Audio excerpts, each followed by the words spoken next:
জনাইছো সকলোকে মোৰ নতুন এটা ভিডিঅ'লে।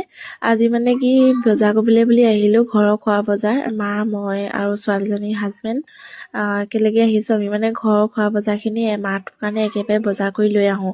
আৰু আহিয়ে আমাৰ ওচৰতে মানে ঘুগুনি পকৰি দোকান এখন আছে। ইমানেই ধুনীয়াকৈ বনাই মানে খাই মানে এদিনো নোখোৱাকৈ মানে আমি তাৰ পৰা অহাই নাই।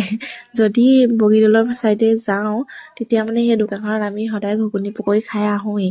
আৰু এইপিনে বজাৰ সমাৰো কৰি ল'লোঁ। মাছো অকণমান লৈ আহিছিলোঁ, মাছো বনাইছোঁ। মায়ে ছোৱালীজনীক পঢ়াইছে আৰু মই আহিলোঁ পাকঘৰলৈ বুলি। এইপিনে মাছ বনাই আছোঁ আৰু এইপিনে বিলাহী দিয়ে বনাম আজি মাছ। দাইল ভাজি নবনাওঁ আৰু এইটো হৈছে পিছদিনাখনৰ ভিডিঅ'। লাখপতি বাইদেউ চেক সকলোৱে পালেনে জনাব দেই। আমি আহিছিলোঁ মানে ভিডিঅ'টো হ'ল কেইদিনমান কৰা, কিন্তু মই এডিটিং আজিহে কৰিছোঁ। আৰু এইপিনে নিজৰ কাপোৰযোৰ আছিলে চিলাবলৈ, কাপোৰযোৰ চিলাবলৈ বুলি ল'লোঁ। তাৰপিছত এইপিনে ভণ্টিয়ে ক'লে ৰুটি খাওঁ আহা বনাওঁ বুলি। তাৰপিছত আমি দুজনীয়ে বনাবলৈ লাগিলোঁ।